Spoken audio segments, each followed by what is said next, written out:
Hello students, हम Manu Srivastava selection धाम की idiom and phrases classes में आपका स्वागत करते हैं। जैसा कि आप देख पा रहे हैं, आज क्लास 12 है और इसमें हम बेहतरीन, बहुत ही इंपॉर्टेंट 20 ईडियम्स करने वाले हैं।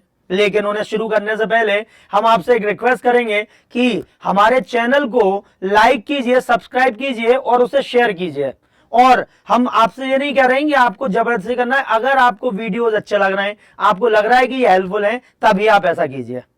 तो चलिए फिर शुरू करते हैं आज की अपनी क्लास जो है ईडियम्स। तो आज जो फर्स्ट ईडियम हम लोग पढ़ने वाले हैं, अगर आप उसे देखोगे तो वो है बोल्ड फ्रॉम द ब्लू। क्या है? Bolt from the blue. तो यहां पे अकर्ड विदाउट अ वार्निंग, इसका मतलब होता है आकस्मिक घटना। आकस्मिक घटना मतलब जो बिना किसी वार्निंग के, बिना एकदम से जो सडनली अपीयर हो जाए, उसे बोलते हैं बोल्ड फ्रॉम द ब्लू। ठीक है। His car's accident was a bolt from the blue। उसकी कार का एक्सीडेंट एक आकस्मिक घटना थी जो एकदम से हो गई। ठीक। Next, take it with a grain of salt. Take it with a grain of salt मतलब किसी भी बात को गंभीरता से नहीं लेना, किसी भी बात को सीरियसली नहीं लेना। Not to take things seriously. He always takes all the things with a grain of salt, that's why he is unsuccessful। वो किसी भी बात को गंभीरता से नहीं लेता और इसी वजह से वो असफल है। तो आपको ध्यान रखना है कि जो भी अच्छी बातें उन्हें गंभीरता से लीजिए, जिससे आप सक्सेसफुल बन पाए। फिर नेक्स्ट है to weather the storm. To weather the storm का क्या मतलब होता है भाई?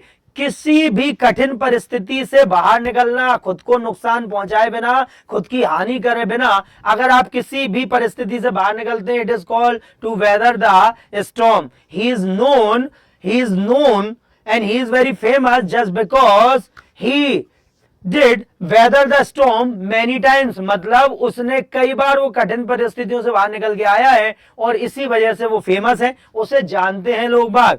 उसके बाद है speaks once mind. So what is the mean of speaks once mind? इसका मतलब होता है अपनी बातों को खुल के रखना, अपनी बातों को दिल खोल के बताना, बिल्कुल ईमानदारी के साथ बताना। तो इसे हम ध्यान रखें। अब देखिए, इसका मतलब है अपने दिल की बात खुलकर कहना। To speak frankly all the things, speak very frankly, very honestly, without deceive anyone, without hide anyone. तो यहाँ पे अपन ध्यान रखेंगे स्पीक्स वन, ये एक स्लैंग फ्रेज है लेकिन ये कई बार पेपर में आती है, इसलिए आप ध्यान रखेंगे। स्पीक्स वंस आई का मतलब भी स्पीक्स वंस माइंड ही होता है, तो आप ध्यान रखें।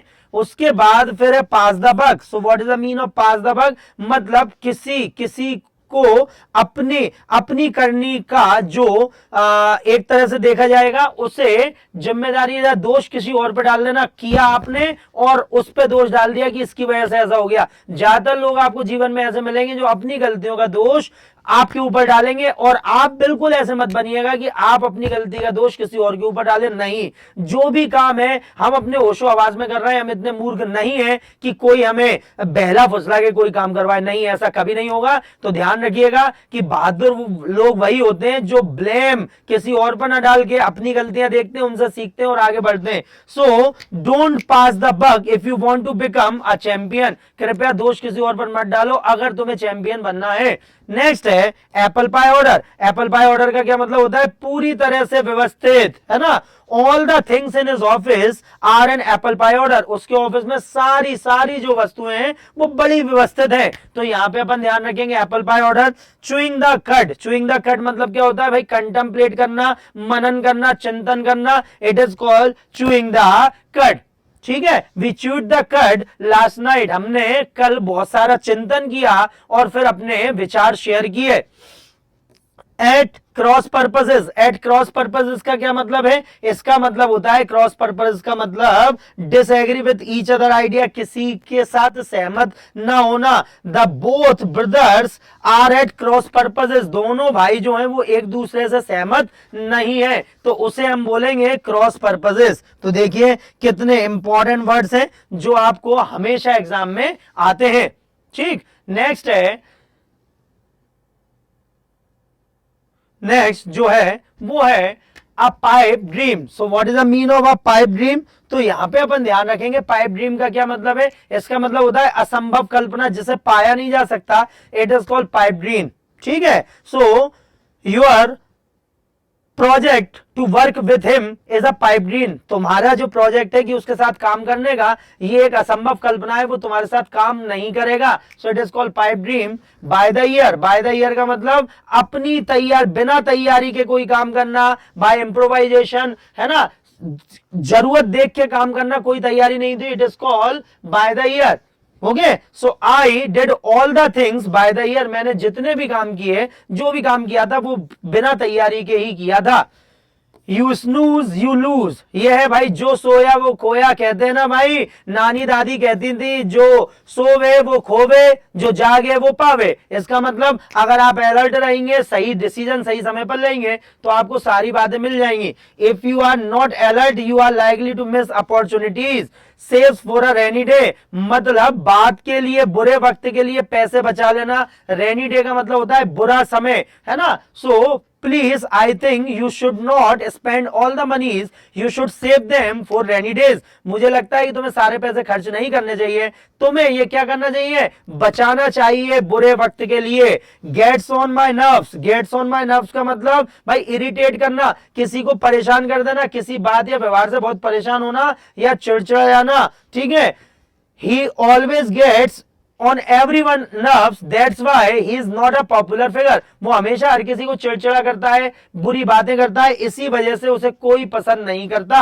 नेक्स्ट है to pour cold water on, इसका मतलब है भाई किसी के योजनाओं पे किसी को उत्साहवर्धन की जगह उसे डिमोटिवेट कर देना, उसे निराश कर देना, क्रिटिकल बन जाना, ठीक है। Why you always pour cold water on my every project? क्यों तुम हमेशा हर प्रोजेक्ट को लेके इतने क्रिटिकल रहते हो, क्यों मेरा उत्साहवर्धन नहीं करते हो, क्यों मुझे डिमोटिवेट करते हो। That's why it is called to pour cold water on।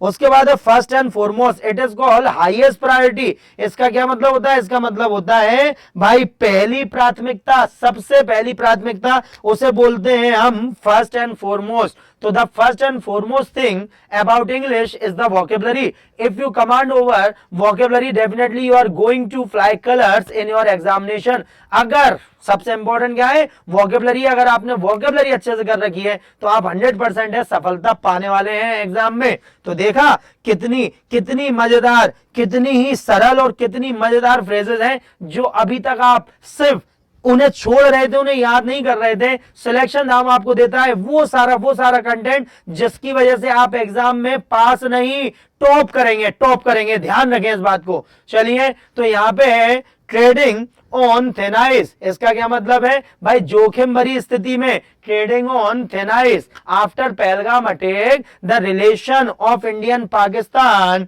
Trading on thin ice. तो भैया बड़ी जोखिम भरी स्थिति में है रिलेशन, ठीक है। और आप देख ही रहे हैं पाकिस्तानियों की हरकत जो मैच में कर रहे हैं, इस तरीके से फायर कर रहे हैं, कोई राफेल गिरा रहा है, तो ये पता चलता है कि कितनी सिक मेंटेलिटी है उन लोगों की जिन्हें हम लोग शुरू से मदद ही कर रहे हैं। तो अब वो समय गया, अब ऐसा नहीं है, अब जैसे को तैसा है, तो ध्यान रखेंगे हम। उसके बाद है get up on the wrong side of the bed. इसका मतलब है भाई बुरा दिन, बुरे दिन की शुरुआत ही बुरा होना, ठीक है। To start a day in a bad mood, तो यहां पे अपन ध्यान रखेंगे चिड़चिड़ा होकर उठना, ठीक है। Why you are so angry, I think you got up on the wrong side of the bed. भाई आज क्यों इतने गुस्से में हो, मुझे लगता है आज तुम बुरे मूड के साथ ही उठे हो।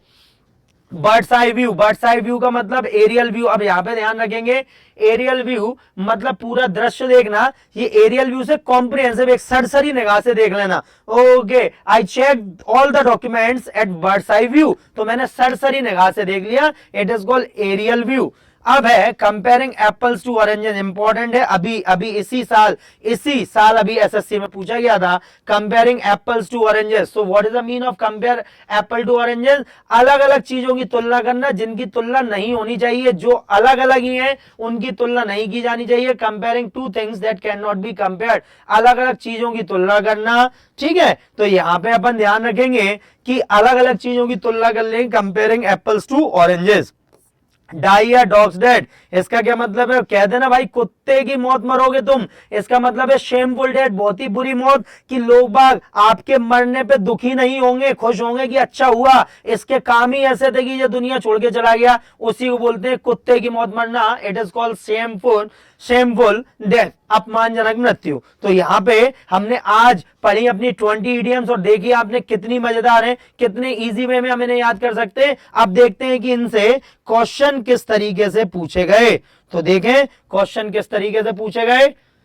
This incident bolt from the blue, तो यहां पे हमने आपको बोला था अकर्ड विदाउट अ वार्निंग, बिना ही किसी वार्निंग के हो जाना। Mahesh has learn take it with a grain of salt, मतलब किसी भी चीज को सीरियसली ना देना, not to take things seriously. Many analyst are tipping stable blue chip companies to weather the storm, तो यहां पे to deal with a difficult situation without being harmed. Harry always speaks his mind but he is not always very diplomatic, तो यहां पे क्या हो गया, speaks his eyes, बताया था आपको स्लैंग है लेकिन फिर भी आता है इसके लिए। ठीक, पास द बक, तो यहां पे blaming another person. As soon as the principal came to know about the inspection in the school he put everything apple pie order, मतलब परफेक्ट ऑर्डर में बना दिया। Shelley has been contemplating for a few days but still has not decided to quit the job, क्या बताया था आपको, chewing the cud, चिंतन करना, मनन करना। At cross purposes, बिल्कुल अपोजिट होना, disagreeing with each other। ठीक,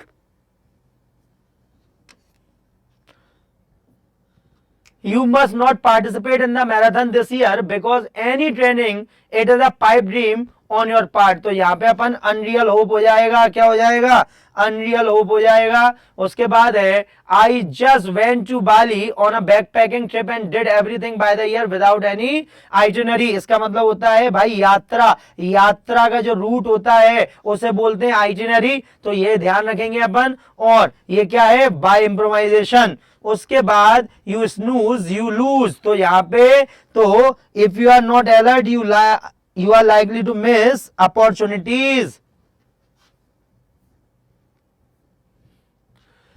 दो very rich Alexander always saves for rainy day, तो यहां पे क्या है, spend too much saves money for later, यहां पे ये हो जाएगा। उसके बाद his voice gets on my nerves, मतलब इरिटेट कर देता है।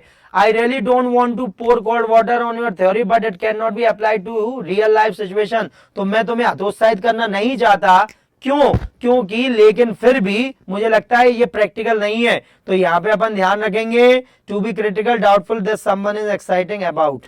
ठीक है, उसके बाद Riya always consider sincerity devotion and dedication as the first and foremost of a good employ, तो यहां पे क्या हो जाएगा, हाईएस्ट प्रायोरिटी, क्या हो जाएगा, हाईएस्ट प्रायोरिटी हो जाएगा। Next, trading on thin ice, तो यहां पे हमने क्या बोला था, it is called dangerous and risky situation position, get up on the wrong side of the mood, तो यहां पे क्या होगा, someone who is having a bad day. उसके बाद फिर my cousin sister Neetu had an birds eye view on the of the trade fair from the top of the giant wheel, तो भैया सबसे उसने सरसरी निगाह से सबको देख लिया, एरियल व्यू से देख लिया। नेक्स्ट है Julia is the habit of comparing apples to oranges, तो इसका क्या मतलब है, कंपेयरिंग टू थिंग्स जो कंपेयर नहीं की जा सकती। डाई या डॉग्स डेड, मतलब यहां पे the doctor who used illegal method to conduct experiment on human must die a shameful death. तो देखा स्टूडेंट्स कितनी मजेदार और कितनी इजी होती हैं इडियम्स एंड फ्रेजेस, और ये नंबर तो श्योरिटी से बढ़ाने ही वाली हैं आपके, तो बस आप बने रहिए सिलेक्शन नाम पे। और जो रिक्वेस्ट हमने आपसे शुरू में करी थी कि वाकई में अगर आपको वीडियो अच्छा लगता है, आपको लग रहा है कि हम लोग मेहनत कर रहे हैं, तो हमारे चैनल को आगे बढ़ाइए, उसे लाइक कीजिए, सब्सक्राइब कीजिए और अपने दोस्तों के साथ शेयर कीजिए जो एसएससी में या स्टेट लेवल या रेलवे के एग्जाम में सक्सेसफुल होना चाहते हैं। तो चलिए मुलाकात करते हैं अपने अगले वीडियो में, जब तक अपना ध्यान रखिए। एक बात और हमेशा जो बोलते हैं, पढ़ते रहिए, बढ़ते रहिए। जय हिंद, जय भारत।